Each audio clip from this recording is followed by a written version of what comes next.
नमस्कार, आप देख रहे हैं इंडिया न्यूज और आपके साथ मैं हूं अनुराग मुस्कान। शाम के 7 बजे की शुरुआत गुरदासपुर हमले पर आईबी के बड़े खुलासे के साथ करते हैं। आईबी ने दावा किया है कि गुरदासपुर का हमला पाकिस्तान के K2 प्लान का हिस्सा था। ये बजे की शुरुआत गुरदासपुर हमले पर आईबी के बड़े खुलासे के साथ करते हैं। आईबी ने दावा किया है कि गुरदासपुर का हमला पाकिस्तान के K2 प्लान का हिस्सा था। ये K2 प्लान क्या है, इसे समझने के लिए गुरदासपुर से आए आतंकियों के वीडियो और हमले से जुड़ी ये पूरी खबर आपको देखनी पड़ेगी।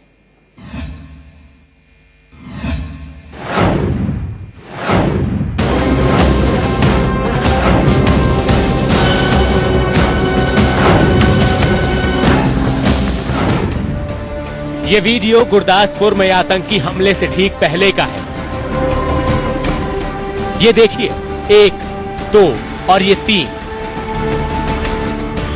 वीडियो में दिख रहे ये तीनों आतंकी बेखौफ सड़क पर चले जा रहे हैं। तीनों के हाथ में हथियार है। सीसीटीवी फुटेज में साफ साफ दिख रहा है कि तीनों आतंकी फौजी वर्दी में हैं। ये देखिए, ये सड़क पर जा रहे हैं और पास से एक कार तेज रफ्तार से गुजरती है। किसी को शक नहीं होता कि ये तीनों आतंकी हैं। इनकी चाल ढाल से भी किसी को शक नहीं हो सकता कि ये तीनों आतंकी हैं। ये सीसीटीवी फुटेज 27 अगस्त की सुबह 4:55 का है। गुरदासपुर में एक दुकान के बाहर सीसीटीवी कैमरे में ये तस्वीर कैद हुई है। आतंकियों की जिस जगह पर यह तस्वीर सीसीटीवी में कैद हुई, वहां से पाकिस्तान का बॉर्डर सिर्फ 17 किलोमीटर दूर है। यहां से सिर्फ 500 मीटर की दूरी पर वो जगह है जहां आतंकियों ने मारुति कार पर पहला हमला किया था। साफ है कि ठीक इसी तरह आतंकी सिर्फ 500 मीटर आगे बढ़े और मारुति कार पर फायरिंग शुरू कर दी। इंडिया न्यूज के पास एक और एक्सक्लूसिव तस्वीर 3 टेररिस्ट की देखी जा सकती है। ये एक और सीसीटीवी कैमरा फुटेज हमारे हाथ लगा है। हमारे साथ दुकान के ऑनर मौजूद हैं। कब आपको पता चला कि इस सीसीटीवी में ये तीनों आतंकी जो है पाए गए? आज सुबह ही पता चला जब शॉप खोली जी। हाँ जी, तो ये सुबह आके जब हमने फुटेज चेक की है तब लगा था अभी शायद हमारा कैमरा वहां तक जाता, बट लाइट्स ऑफ होने की वजह से ज्यादा क्लियर नहीं आया। वो सारी चीज उनकी सिर्फ बैक साइड दिखी है जी। और कोई ऑफिशियल्स या सिक्योरिटी एजेंसीज के द्वारा आपसे बात की गई है इस फुटेज पे? हाँ जी, दिल्ली से टीम आई थी एक। हाँ जी, उन्होंने पूछा आगे, वो लेके भी गई है सारी फुटेज। ये वो दुकानदार हैं, साथ ही साथ सिक्योरिटी एजेंसीज के द्वारा जो है ये फुटेज कलेक्ट कर लिया गया है। अब आपको मैं बाहर वो सीसीटीवी कैमरा दिखाता हूं जिसमें ये तस्वीरें कैद हुई हैं। ये दीनानगर तारागढ़ रोड पे ये पूरा का पूरा वाकया देखने को मिला है। ये वो सीसीटीवी कैमरा है जिसमें ये तस्वीरें कैद हुई हैं। वहीं ये जो लेफ्ट टर्न आगे से जहां से ये गाड़ी निकल रही है, ये तारागढ़ रोड है जिसपे वो रेलवे ट्रैक भी है। साथ ही साथ जिस पर इंडिया न्यूज एक्सक्लूसिवली बॉर्डर पर जाते हुए हमने जो दिखाया था कि टेररिस्ट इसी रोड से आए हैं, वो कहीं ना कहीं पुख्ता साबित होता नजर आ रहा है। ये देखिए, आतंकी धीरे धीरे आगे बढ़ रहे हैं और बगल से एक कार तेजी से गुजरती है। आतंकी के निशाने पर यह कार भी हो सकती थी, लेकिन लगता है कि अब तक आतंकी ये प्लान नहीं कर पाए थे कि किस कार को टारगेट करना है। लेकिन यहां से सिर्फ 500 मीटर दूर आगे बढ़े और मारुति कार पर फायरिंग शुरू कर दी।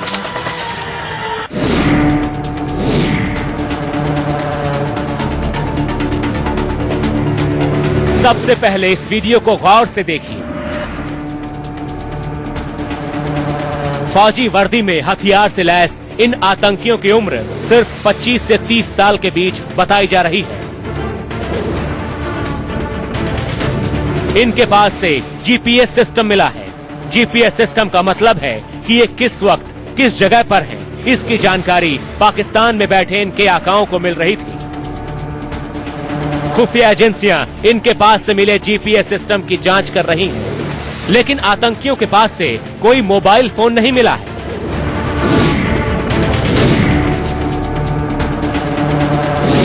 सबसे पहले समझिए ये K2 प्लान क्या है। K2 का मतलब है कश्मीर से खालिस्तान। खुफिया एजेंसियों से जानकारी मिली है कि गुरदासपुर में आतंकी हमला करने वाले इन आतंकियों का मकसद कश्मीर की तरह पंजाब में दूसरा फ्रंट खोलना था। अब पाकिस्तान की खुफिया एजेंसी एक साथ 2 इलाके कश्मीर और पंजाब में दहशत फैलाना चाहती है। पंजाब में दहशत फैलाने का उनका मकसद खालिस्तान के मुद्दे को फिर से उठाना है। Vipin Parmar, Gurdaspur, India news.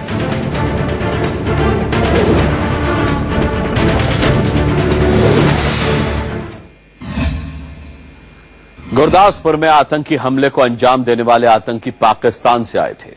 यह खुलासा आतंकियों के पास मिले जीपीएस से हो गया है। आतंकियों ने अंतर्राष्ट्रीय सीमा को देर रात एक नाले के जरिए पार किया और फिर पारागढ़ होते हुए सुबह 5:30 बजे दीनानगर वो पहुंचे। आतंकी कैसे कैसे आगे बढ़े, देखिए।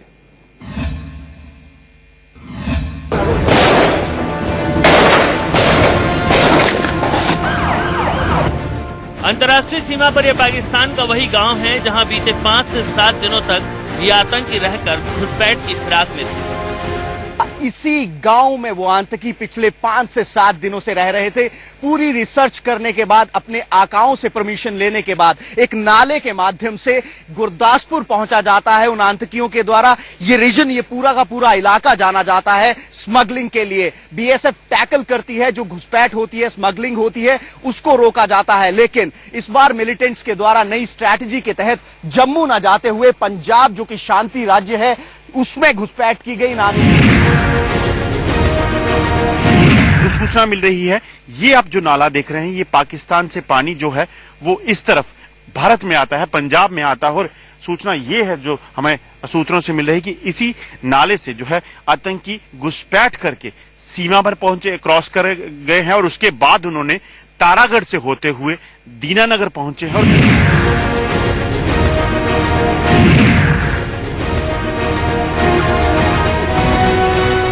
सीमा में दाखिल होते ही आतंकियों ने सबसे पहले रेल की पटरियों पर 5 बम प्लांट किए।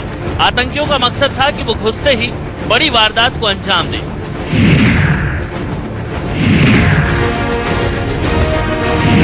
अंतर्राष्ट्रीय सीमा को पार करने के बाद आतंकियों ने तारागढ़ गांव को पार किया। और आपको बता दूं कि इसी तरह के नदी नालों की बदौलत जो है वो आतंकी इस इलाके तक पहुंचे। और ये जो आपको रेलवे ट्रैक बता रहा हूं, जिसपे आतंकियों ने 5 बम जो है वो प्लांट किए हुए थे, यहां पर आकर उन्होंने प्लांट किए थे। ये रेलवे ट्रैक है और यहां एक ब्रिज था। इसी ब्रिज को उन्होंने निशाना बनाने की कोशिश की ताकि अगर वो बम फट जाते हैं तो वो एक बड़ा हादसा जो है होता और बड़ी कैजुअलिटी जो है वो आतंकी कर सकते थे। मेरे साथ इस वक्त सतपाल जी हैं, जिन्होंने इस बम को सबसे पहले देखा और जानकारी पुलिस तक पहुंचाई। इन्हीं से बात करते हैं। सतपाल जी, कब देखा आपने, क्या हुआ, आप कहां जा रहे थे? मैं रोज डेली दूध लेने तलवंडी में गांव में आता हूँ। 5, सवा 5, 20 इतने के बजे जहाँ पहुंचा तो 3 आदमी आ रहे थे हम। तो जब देखा तो इधर तार लगी थी बिजली की। जी। बिजली की तार लगा, देखते देखते हम निकल गए।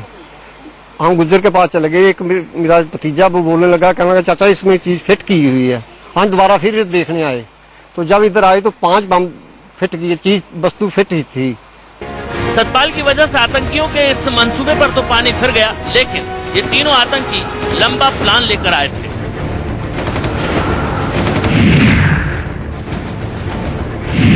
वो अपने आकाओं के साथ लिंक में थे, पाकिस्तान में बैठे आकाओं के साथ, कि वो कहीं ना कहीं किसी सेना के कैंप या एक पुलिस स्टेशन को जो है अपना निशाना बना सकें, और वही उन्होंने किया। इसके बाद आतंकी पहुंचे दीनानगर। खड़ी में उस वक्त सुबह के 5:30 बजे थे। वक्त सुबह के 5 बजे 3 आतंकी दीनानगर में मरने और मारने के इरादे से पहुंचते हैं। यहीं से थोड़ी दूर पहले पहला फायर किया जाता है तकरीबन 5:15 बजे, जिसमें एक ढाबे वाले की मौत हो जाती है। वहीं से एक मारुति 800 कार सवार से उसकी गाड़ी छीनी जाती है, उस पर गोलियां चलाई जाती है और घायल करके उसे फेंक दिया जाता है। जम्मू जा रही रोडवेज की बस, जो कि अमूमन अड्डे के अंदर नहीं जाती है, बस अड्डे के अंदर नहीं जाती है, इसी जगह पर जहां पर इस समय हम मौजूद हैं, ये बस जो खड़ी है बिल्कुल वर्टिकल डायरेक्शन में वो बस खड़ी थी और एकाएक गाड़ी रुकती है और ओपन फायर कर दिया जाता है। पूरी तरह से छलनी कर दिया जाता है बस को। लेकिन ड्राइवर की सूझबूझ थी, उसके द्वारा बस जो है वो भगा ली जाती है। कमलजीत यहां अपनी गाड़ी में कुछ देर के लिए रुका ही था कि अचानक उसका मुकाबला उन आतंकियों से हो गया जो हथियारों से लैस थे। कमलजीत से उन्होंने गाड़ी छीनने की कोशिश की, मगर कमलजीत ने डटकर मुकाबला किया, मगर आखिरकार गोली के सामने कमलजीत की नहीं चली और गोलियां बरसाना आतंकियों ने शुरू की। ये आप देख सकते हैं, ये उसी गोली के निशान है जो कहीं ना कहीं कमलजीत को लगने के बाद शायद यहां टकराई, और पीछे आप देख सकते हैं यहां पर कमलजीत के खून के निशान है और चश्मा उसका यहां पड़ा हुआ है, और यहीं पर जो है कमलजीत जो है वो जख्मी हुआ बड़ी बहादुरी से आतंकियों का सामना करते हुए, क्योंकि सुबह 5:30 बजे यहां पर ज्यादा लोग नहीं थे और जो आतंकियों ने उससे कार छीनी वो कार सीधे इस पिलर के साथ टकराई, क्योंकि शायद इतने ज्यादा गाड़ी चलाने में माहिर नहीं होंगे, और गाड़ी इसके साथ टकराने के बाद यहां से वो गाड़ी लेकर सीधे आगे की ओर भाग गए। पुलिस स्टेशन के बाहर पहुंचे, मैं आपको जगह दिखाना चाहूंगा। ये जहां पर ये पुलिस इस समय मौजूद है, वहां पर कल मारुति 800 में वो 3 आतंकी पहुंचे थे जिनका मकसद सिर्फ खून खराबा था। यहीं पर आकर उनके द्वारा उस मारुति 800 को खड़ा किया गया और इंजन को स्टार्ट रखा गया ताकि वो आगे जा सके, लेकिन मौका नहीं मिला। लगातार फायरिंग होती रही। तीनों आतंकी गाड़ी से एकाएक उतरते हैं, अपना असला बारूद साथ में लेते हैं और इसी गेट से वो अंदर जाते हैं। दीनानगर पुलिस स्टेशन के अंदर जब जाते हुए एकाएक, क्योंकि रोजाना सुबह के समय इतनी ज्यादा फोर्स नहीं होती है, तो एक मौका था उनके पास और अंदर आते ही उनके द्वारा अंधाधुंध गोलियां बरसानी शुरू कर दी जाती हैं। हम आपको दिखाएंगे कि किस तरह से वो आतंकी अंदर गए थे। आप देख सकते हैं एक संतरी की पोस्ट है। ये पोस्ट आज जो है एक लोहे की बकायदा एक मजबूत पोस्ट बना दी गई है, लेकिन कल जो संतरी यहां पर खड़ा था, एक सीमेंटेड पोस्ट यहां पर थी। अंधाधुंध गोलियां उस पर बरसाई जाती हैं, जिसमें मौके पर ही उसकी मौत हो जाती है। उसके बाद पुलिस स्टेशन के अंदर का नजारा जो था वो भयावह हो जाता है। जो इनमेट्स, जो कैदी भी अंदर मौजूद थे, उन पर भी अंधाधुंध गोलियां यहां पर चलाई जाती हैं और पूरी तरह से ये थाना एक तब्दील हो जाता है ऑपरेशन के उसमें। पुलिस की बात करें, सेना को बुलाया जाता है और एकाएक जब पुलिस स्टेशन को क्लियर करने के बाद आतंकियों को यह लगता है कि वो अब सराउंड हो चुके हैं, पुलिस और सेना के द्वारा घेरा डाल लिया गया है, तो उसके बाद वो आतंकी जाकर इस लाल बिल्डिंग में छुप जाते हैं। और लगातार 2 फ्लोर की ये बिल्डिंग है, आप देख सकते हैं। दोनों फ्लोर्स पर कभी पौड़ियों पर चढ़कर ऊपर के कमरों से फायर की जाती है, तो कभी नीचे से फायर आता है। गोलियों के निशान आप देख सकते हैं, कितना भारी यहां पर असला बारूद और किस तरह की गोलीबारी यहां पर रही होगी। मारुति 800 जो कल उन आतंकियों के द्वारा प्रयोग की गई थी, जिससे वो इस पुलिस स्टेशन तक पहुंचे थे, बुलेट शॉट्स आप देख सकते हैं। पहले इंजन पर गोली मारी गई, उसके बाद उस ड्राइवर को निकालने के लिए जो है यहां पर विंड स्क्रीन पर भी आप देख सकते हैं तकरीबन 7 गन शॉट्स हैं। और अगर बात करें इसी तरह से लगातार तकरीबन 12 घंटे तक ये 3 आतंकी इसी पुलिस स्टेशन में बरकरार डटे रहते हैं। काउंटर फायर पुलिस लगातार बाहर से करती रहती है, सेना को बुलाया जाता है, लेकिन पंजाब पुलिस लगातार इस ऑपरेशन को आगे बढ़ाई हुई थी, तो सेना की मदद ज्यादा नहीं ली जाती है। इस पूरे ऑपरेशन को खत्म करने में पंजाब पुलिस को 12 घंटे का समय लगता है। स्वैट टीम को बुलाया जाता है और ऑपरेशन करके ऊपर की मंजिल पर जो छुपे हुए 3 आतंकी थे उन्हें मार गिराया जाता है। कैमरा पर्सन प्रदीप शर्मा के साथ विपिन परमार, दीनानगर, गुरदासपुर। गुरदासपुर आतंकी हमले की हमने आपको जो सीसीटीवी फुटेज दिखाए वो सिर्फ एकमात्र फुटेज नहीं है। इसके साथ आतंकियों के 2 और सीसीटीवी फुटेज आए हैं। ये पहला फुटेज है जो हम आपको दिखा रहे हैं। दुकान के बाहर कैमरा लगा हुआ था, 3 आतंकी उसमें 4:55 पर जाते हुए दिखाई दे रहे हैं। ये आप देख सकते हैं 27/7/2015 सुबह 4:55 इसके अलावा अब ये देखिए एक और तस्वीर जो उससे पहले एक दुकान में मौजूद थी।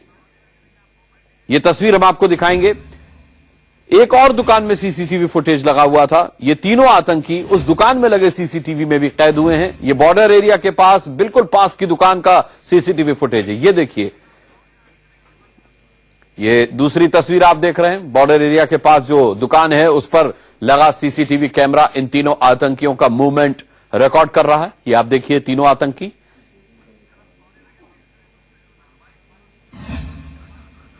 इसके अलावा जब आतंकी आगे बढ़े तो ये दीनानगर थाने के सामने एक बैंक में लगे सीसीटीवी कैमरे में कैद हुए।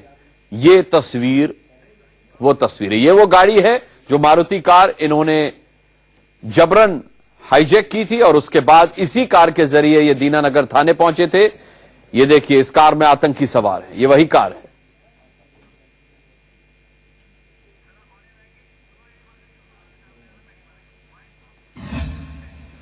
गुरदासपुर में आतंकी हमले के बाद उस वक्त की तस्वीरें भी सामने आ रही हैं। आपको वो तस्वीरें भी दिखाते हैं।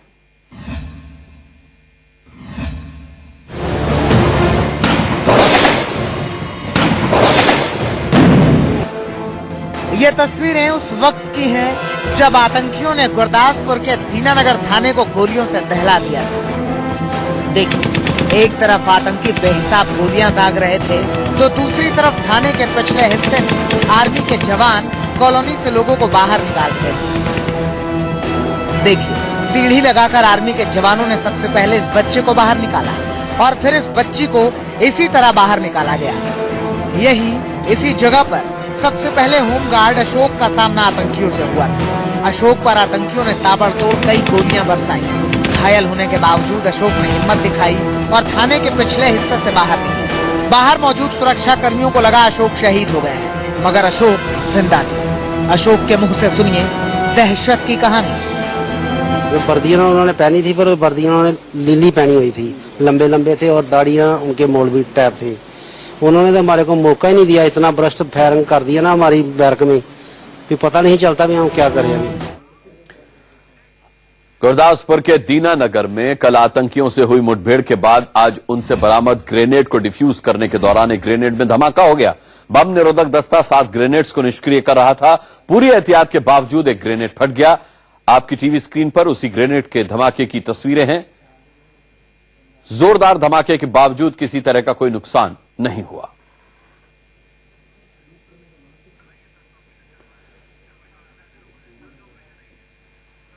ये उससे पहले के सर्च ऑपरेशन की तस्वीरें हैं। किस तरीके से ये सर्च ऑपरेशन चल रहा आप देख सकते हैं। रेल की पटरियों पर भी बम प्लांट किए गए थे, कहीं और कोई बम तो नहीं छूटा। ये इसके लिए सर्च ऑपरेशन चल रहा था।